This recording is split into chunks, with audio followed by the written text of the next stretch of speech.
तोरे द्वारे बाला जोगी आयो, बाला जोगी आयो, बाला जोगी आयो।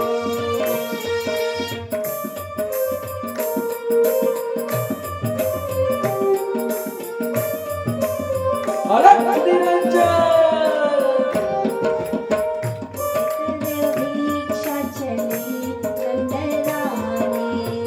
लेकर भिक्षा चली नंदरानी, कंचन थाल धरायो, बोले कंचन थाल धरायो। ले भिक्षा जोगी जाओ रे आसन पर, लो भिक्षा जोगी जाओ रे आसन पर, बालक तो से डरायो, वो बोले मेरो बालक डरायो। हो मैया तोरे द्वारे यशोदा तोरे द्वारे बाला जोगी आयो, बाला जोगी आयो, बाला जोगी आयो।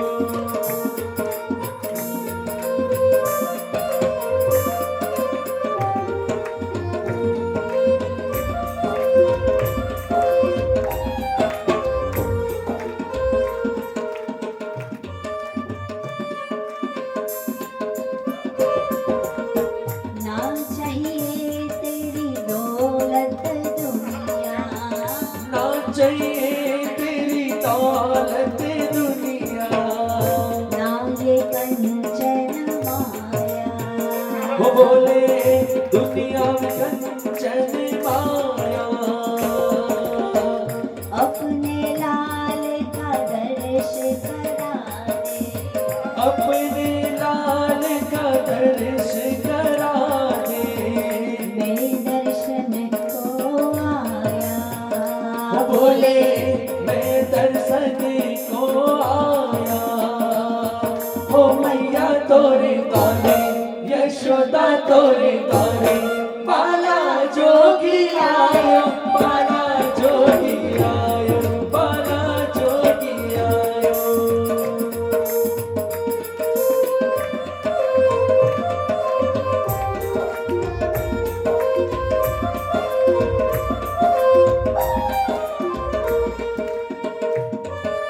पंचबेर परिक्रमा करके, पंच मेरे परिक्रमा करके, श्रृंगार बजायो, बोले शृंगीनाद बजायो। शूर श्याम बलिहारी कन्हैया, सुर श्याम बलिहारी कन्हैया, जुग जुग जिए तेरो जाय, हो मैया जुग जुग जिए तेरो जायो। हो मैया तोरे द्वारे यशोदा तोरे द्वारे बाला जोगी आयो, बाला जोगी आयो, बाला जोगी आयो। हो मैया तोरे द्वारे यशोदा तोरे द्वारे बाला जोगी आयो, बाला जोगी आयो, बाला जोगी आयो, बाला जोगी आयो। हर हर महादेव, बालकृष्ण लाल की। नगर में जोगी आया, यशोदा के घर आया, आकर अलख जगाया, अजब है तेरी माया और भेद कोई समझ न पाया। नगर में जोगी आया, क्यों आए?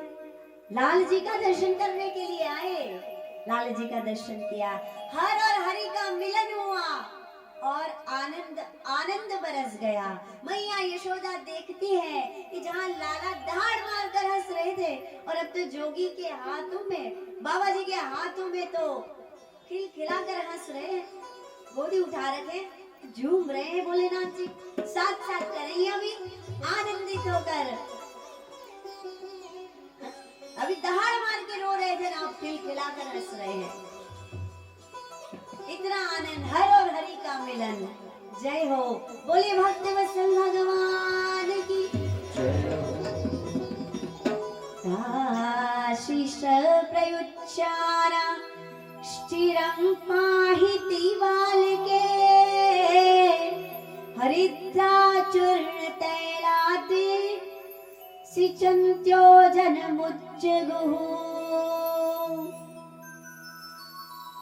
तेस्ते कामिरदीनात्मा यशोचित्तमपूजयत विष्णोराराधनार्थाय स्वपुत्रस्योदवाय च। अष्टमी को ठाकुर जी का प्रागट्य हुआ है। श्रावण शुक्ल द्वादशी को शिव जी को दर्शन मिला है और श्रावण शुक्ल त्रयोदशी को नंद बाबा कंस का कर भरने के लिए मथुरा गमन करते हैं। रोहिणी च महाभागा नंदगापाभिनंदिता व्यच्चरद दिव्यवासस्त कंठाभरण भूषिता तत आरभ्य नंदस्य व्रज सर्व समृद्धिमान। सुखदेव जी कहते हैं कि जब से लाला प्रकट हुए तब से व्रज में समृद्धि निवास करने लगी। परमात्मा से कभी अलग न होने वाली महालक्ष्मी स्वयं व्रज में निवास करने लगी। तत आरभ्य नंदस्य व्रज सर्व समृद्धिमान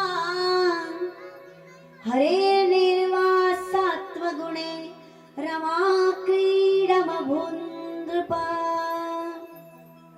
उसी दिन नंद बाबा के व्रज में सब प्रकार की रिद्धि सिद्धियां अटखेलियां करने लगी। भगवान श्री कृष्ण के निवास तथा स्वभाव के गुणों के कारण स्वयं महालक्ष्मी नंद बाबा के आंगन में क्रीड़ा करने लगी। एक एक श्लोक जो सुखदेव जी ने गाया है, श्लोक ही गाते रहे। हम जब मूल पाठ करते हैं ना, भागवत जी के 18,000 श्लोक है। जब इसका मूल पाठ होता है तो प्रतिदिन 2000 श्लोक पढ़ने पड़ते हैं। अगर आप मूल पाठ को संकल्प से करते हैं तो प्रतिदिन 2000 श्लोक पढ़ने पड़ते हैं। और श्लोक पढ़ने में उसका ट्रांसलेशन करने का कोई समय नहीं है आपको, बस आप समझो, पढ़ो और समझो। तो मैं तो कहती हूँ आपको भी करना चाहिए मूल पाठ। बहुत कठिन है जो, पर हाँ, अब जीवन में क्या ऐसा असंभव है, चाहो तो सब हो सकता है।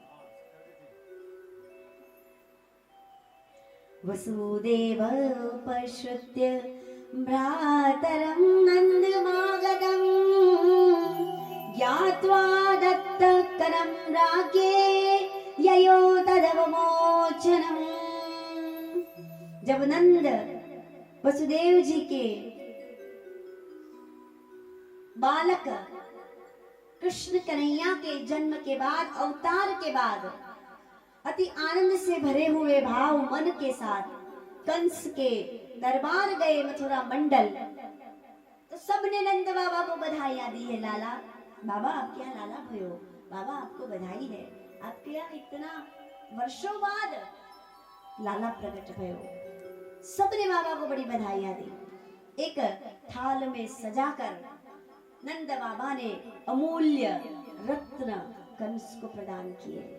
कर देना पड़ता था, वो परंपरा थी उस वक्त। हमारे क्षेत्र के राजा को टैक्स, जो आप आज के युग में टैक्स होता है उसे कर कहते थे, तो कर देना पड़ता था।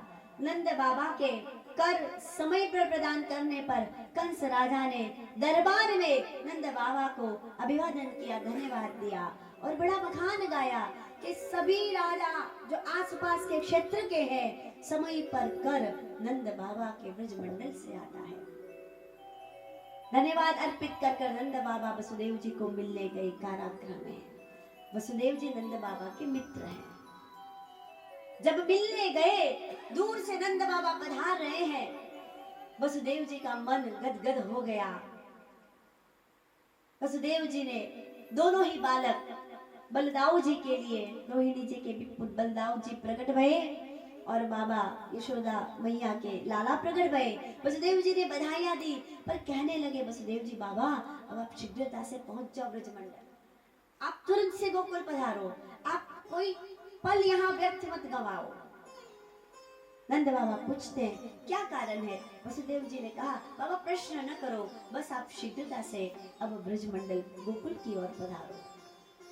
वसुदेव जी जानते थे, सुना था कि जब से कंस ने आकाशवाणी सुनी है कि उनको मारने वाला उनका काल ब्रजमंडल में अवतरित हो चुका है, तब से कंस ने अपने राक्षस मित्रों को, भाई बहनों को एकत्रित किया और सबको आज्ञा दे दी कि ब्रजमंडल में जितने भी नवजात बालक हैं उन सबको मार दो। तो वसुदेव जी का मन घबराया, कहा बाबा से कि आप शीघ्रता से पहुंच जाओ गोकुल और आपके बालक की और ब्रजवासियों की रक्षा करो। नंद बाबा प्रस्थान किए हैं, सोच रहे हैं ऐसी क्या बात है, सब व्यवस्थित है। नंद बाबा गोकुल की ओर प्रस्थान कर रहे हैं। उससे पहले गोकुल गांव में पूतना पहुंच गई। नंद बाबा से पहले ही पहुंच गई। पूतना पहुंची गोकुल के द्वार पर और अपना वेश बदल लिया। सुंदर सी एक कन्या बन गई, हाथ में कमल ले लिया और कमल को मटकाती मटकाती पूतना अपने आभूषणों के खनखनाहट करती हुई नंद बाबा के महल की ओर जा रही है। सारे ब्रजवासी देख रहे हैं कि ये कोई नई स्त्री है, आज से पहले कभी दिखी नहीं। कहते हैं, आपस में चर्चा करते हैं कि जब से हमारे नंद बाबा के यहाँ लाला भये हैं तब से तो न जाने कौन कौन कहाँ से हमारे लाला का दर्शन करने आता है, तो ये कोई मेहमान होगी। पहुंच गई है नंद बाबा के दरबार में, महल में। यशोदा मैया के आंगन तक पहुंच गई। यशोदा मैया ने लाला को दूधपान कराया है, पालने में सुलाया है और पालना चल रही है। पूतना पहुंची, रूप छुपा लिया है। यशोदा मैया को प्रणाम किया, बड़ी सभ्यता से, बड़े संस्कार की प्रस्तुति करते हुए मैया को प्रणाम किया। दोनों हाथों से यशोदा मैया के चरणों को स्पर्श कर लिया। पालने में सोए हुए लाला सोचते, अरे अरे देखो तो सही, कितनी बड़ी ढोंगी है, मेरी माँ के पैरों को स्पर्श कर लिया, चरणों को स्पर्श कर लिया इसने, इसके ढोंग से मैं बचूंगा कैसे? और लाला जहाँ सोने का प्रयास कर रहे थे, मैया यशोदा पलना झल रही थी। जैसे ही मैया को प्रणाम कर कर वो पूतना ठाकुर जी के पलने में झांकने लगी और ठाकुर जी ने पकड़ के अपने नयनों को बंद कर लिया, मूंद लिए अपने नयनों को। परीक्षित राजा पूछते हैं सुखदेव जी से, ऐसा क्यों किया लाला ने? लाला क्या सोच रहे थे? सुखदेव जी वर्णन करते हैं, राजा सभी महात्माओं ने, गुणी जनों ने भगवान के नयन बंद करने की इस लीला को अलग अलग भावों से गाया है। किसी ने कहा है कि ठाकुर जी नयन मूंद कर उसकी ढोंग से बचना चाहते थे कि ऐसी ढोंगी स्त्री का रूप और चेहरा मेरे आंखों में, मेरे नयन में न पड़े।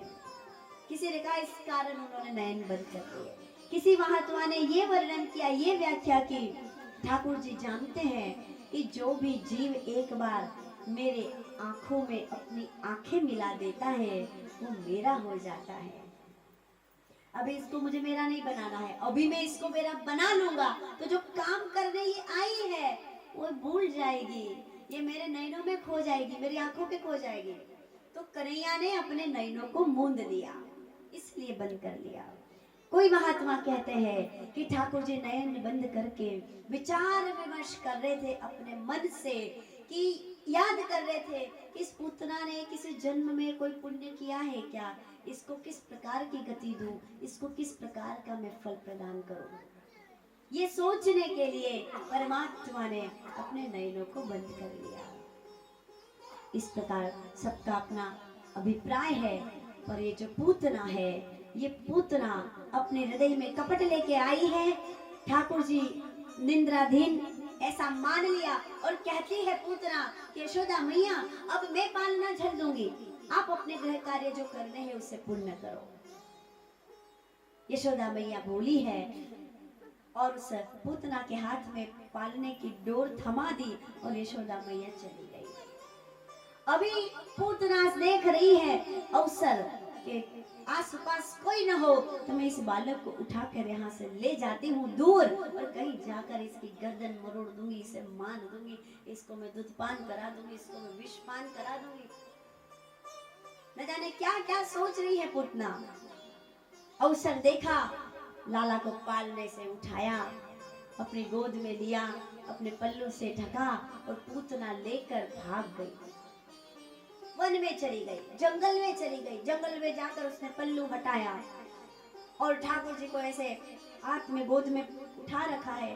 कहती है जब ठाकुर जी ने पूतना की तरफ देखा तो वो भगवान को डरा रही थी, भयभीत कर रही थी, तो ठाकुर जी मुस्कुराए। पूतना कहती है कि हाँ हाँ अभी थोड़ी देर के लिए, थोड़ी क्षण और है, तो मुस्कुरा ले, फिर मैं तेरे ये सारा हंसना करना सब समाप्त कर देने वाली हूँ। इस प्रकार पूतना ने ठाकुर जी को मारने का प्रयोजन किया है। एक स्थान पर जाकर बैठी ठाकुर जी को दूधपान कराने लगी। भगवान ने उसी वक्त शिव जी को याद किया कि प्रभु हे भोलेनाथ, हे नीलकंठ, विष को तो धारण करने वाले आप हो, मैं तो सुकोमल सा नन्हा सा बालक हूँ, मैं इस पूतना के विष को कैसे धारण करूंगा। अभी तो मुझे बहुत लीलाएं करनी है और ये अभी आ धमकी है मुझे मारने के लिए, इसलिए हे भोलेनाथ पूतना का विष आप प्राप्त करो, आप पियो और मैं पीऊंगा इसका दूध। भोलेनाथ जी प्रसन्न हुए। जगदम्बा पार्वती मैया कहती है ये सारे देवी देवता आपको तभी याद करते हैं जब विष धारण करना होता है। समुद्र मंथन के वक्त भी जब विष निकला, हलाहल विष निकला, उस विष को पीने के लिए भोलेनाथ जी को देवताओं ने प्रार्थना की। भोलेनाथ जी ने विष पी लिया और उसे अपने पेट में नहीं उतरने दिया, उसे अपने कंठ में ही रोक दिया। इसलिए भगवान का कंठ नीला पड़ गया और ठाकुर जी नीलकंठ कहलाए। इस भगवान की इस लीला से एक बात समझने को मिलती है, एक दर्शन है कि कितना भी आपको कोई भला बुरा कह दे, कोई अपमानित कर दे, कोई तिरस्कार कर दे, कोई गाली दे दे, तो आप उसे अपने गले से पेट में मत उतरने देना। पेट में रह जाएगा तो वो अपच करेगा, उसे यहीं रोक देना, पेट में नहीं जाने देना। यहाँ अटका तो कभी निकल भी सकता है पर पेट में गया बाहर आ नहीं सकता। तो महाराज ठाकुर जी ने भोलेनाथ से प्रार्थना की, भोलेनाथ जी ने विष पी लिया और ठाकुर जी ने दूध पान किया। उस पूतना को इतनी मजबूती से पकड़ा कि पूतना ने अपना जो ढोंग रचा था वो त्याग दिया और अपने असल रूप में आ गई। विशाल काय पूतना, बड़े बड़े नाखून और बड़े बड़े दांत उसके, एक बार उसको देखो तो भयभीत हो जाओ। ऐसी राक्षस योनि में वो पूतना विशाल काय और चिल्लाने लगी, मुझे छोड़ दे, ए बालक मुझे छोड़ दे। बालगृहस्तप्त विचिन्वति शिशुन् यदृच्छया नन्दगृहे सदन्तकम् बालं प्रतीच्छन् निजोऽरुदे सजुन् ददर्शं तप्ते ग्रीवाहितं वसि। ए बालक मुझे छोड़ दे। ठाकुर जी कहते हैं कि ऐसे तो इतनी आसानी से मैं तुझे छोड़ूंगा नहीं, जब तक तेरे प्राण नहीं पीऊंगा मैं तुझे छोड़ूंगा नहीं। ठाकुर जी ने उसके दूध के साथ उसके प्राणों को भी पी लिया और फिर वो पूतना प्राणहीन होकर धरती पर गिरी, उसके प्राण निकल गए। विशाल काय पूतना पड़ी है जंगल में और उसकी छाती पर ठाकुर जी खेल रहे हैं नन्हे से ठाकुर जी। सुखदेव जी वर्णन करते हैं, राजा जब पूतना गिरी जंगल में तो उसके शरीर के नीचे कई पेड़ दब गए, कई पेड़ दब गए उसके शरीर के नीचे, इतनी विशाल काय थी। पूतना के गिरने की और पूतना के चिल्लाने की इतनी गर्जना हुई कि समूचे ब्रजवासी गोकुल से दौड़ के आए जहां से पूतना की ध्वनि प्रकट हुई थी। जाकर देखा तो एक विशाल काय राक्षसी पड़ी है, उसकी छाती पर ठाकुर जी खेल रहे हैं। यशोदा मैया को तो बेभान हो गई, ध्यान ही नहीं रहा।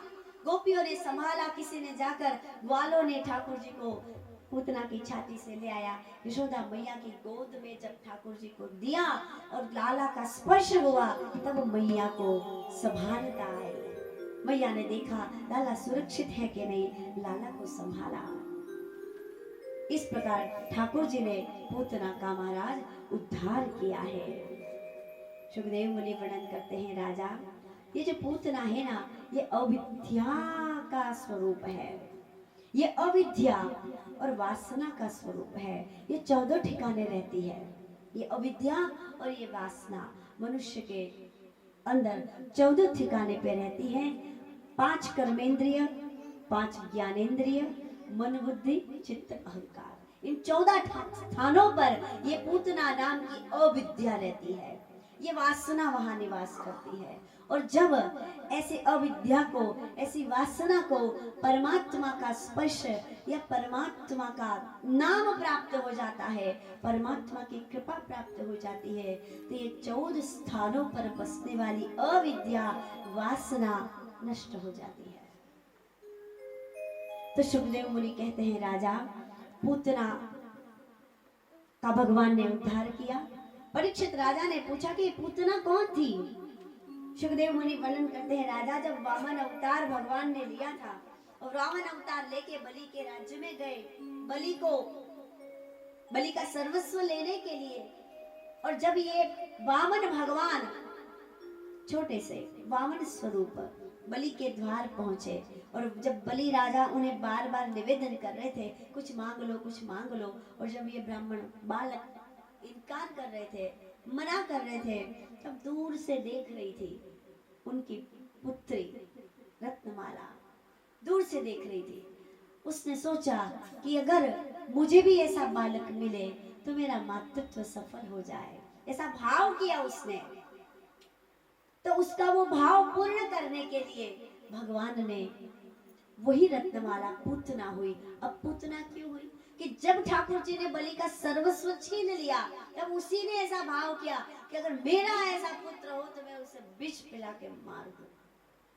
दोनों भाव प्रबल थे, तो भगवान ने उसके दोनों भाव पूर्ण करने के लिए, भाई वो तो पूतना हुई फिर, और भगवान ने उसके दोनों भाव पूर्ण किए। दूध पीकर उसके पुत्र भी बने, उसे परम गति भी प्रदान की। पूतना को प्रभु ने वही गति प्रदान की जो यशोदा मैया और देवकी को प्रभु देने वाले हैं। नैनों को मूंद कर यही भगवान ने निर्णय किया कि आखिर तो ये माँ बनने वाली है, तो इसको भी मैं वही गति दूंगा जो गति में माँ देवकी और माँ यशोदा को देने वाला हूँ। ऐसी परम गति ठाकुर जी ने पूतना को दी है। इतने में ही नंद बाबा मथुरा से लौटकर पधारे, देखा, सारी घटना सुनी, आश्चर्य हो गया।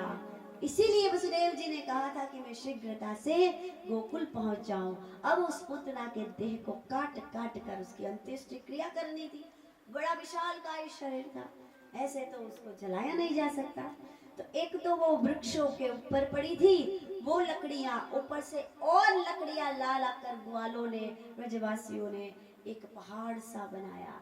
फिर उस पूतना के शरीर को अंत्येष्टि कर्म किया गया, उसको अग्निदाह दिया गया। सुखदेव मुनि कहते हैं, राजा जब पूतना का शरीर जलने लगा तो कोसों दूर तक चंदन सी सुवास फैलने लगी। परीक्षित राजा कहते हैं, ऐसा क्यों?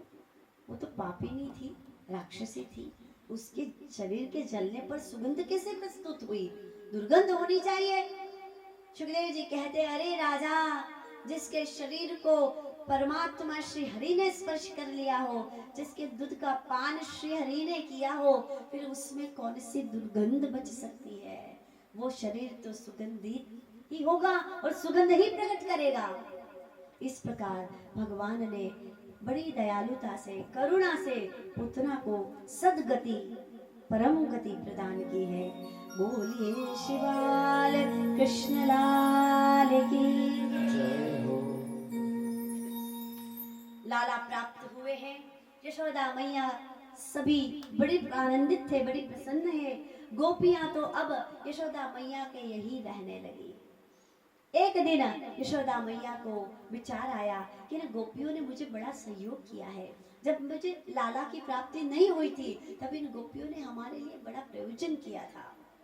गर्गाचार्य जी एक बार पधारे थे गोकुल में, तो इन सब गोपियों ने पूछा, ग्वालों ने पूछा कि कुलगुरु अब हमें ऐसा कोई उपाय बताओ जो करने से हमारे नंद बाबा को संतान की प्राप्ति हो जाए। तब कुल गुरु गर्गाचार्य जी ने इन सभी गोपियों को, ग्वालों को निर्जला एकादशी का व्रत बताया कि निर्जला एकादशी का व्रत करके नंद बाबा और यशोदा मैया को समर्पित करो उस पुण्य को, तो उन्हें लाला की प्राप्ति होगी।